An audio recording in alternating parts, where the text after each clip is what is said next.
فتكونوا أنتم تجدعونها. قالوا يا رسول الله أفرأيت من يموت وهو صغير؟ قال الله أعلم بما كانوا عاملين.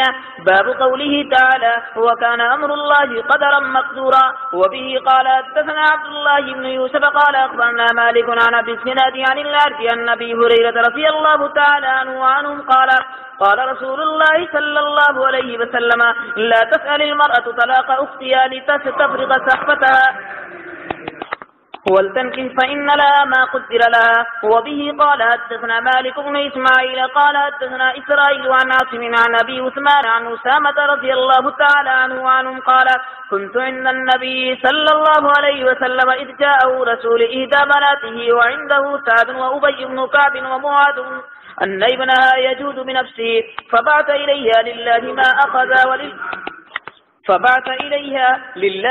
أخذ ولله ما أعطى كل بأجل فلتصبر ولتحتسب. وبه قال حدثنا حبان بن موسى قال أخبرنا عبد الله قال حدثنا يونس عن الزهري قال أخبرني عبد الله بن محيرث الجمحي أن أبا سعيد الخدري رضي الله تعالى عنه وعنهم أخبره أنه بينما هو جالس عند النبي صلى الله عليه وسلم جاءه رجل من الأنصار فقال يا رسول الله إنا نصيب سبيا ونحب المال كيف ترى في العزل؟ فقال رسول الله صلى الله عليه وسلم أفإنكم لتفعلون ذلك؟ لا عليكم ألا تفعلوا فإنه ليست نسمة كتب الله أن تخرج إلا هي كائنة. وبه قال حدثنا موسى بن مسعود قال حدثنا سفيان عن الأعمش عن أبي وائل عن حذيفة رضي الله تعالى عنه قال لقد خطبنا النبي صلى الله عليه وسلم خطبة ما ترك فيها شيئا إلى قيام الساعة إلا ذكره علمه من علمه وجهله من جهله. إن كنت لا أرى الشيء قد نسيت فأعرف ما يعرف الرجل إذا غاب عنه فرآه فعرفه. وبه قال حدثنا عبدان عن أبي حمزة عن الأعمش عن سعد بن عبيدة عن أبي عبد الرحمن السلمي عن علي رضي الله تعالى عنه وعنه قال كنا جلوسا مع النبي صلى الله عليه وسلم ومعه عود ينكت في الأرض فقال ما منكم من أحد إلا قد كتب مقعده من النار أو من الجنة.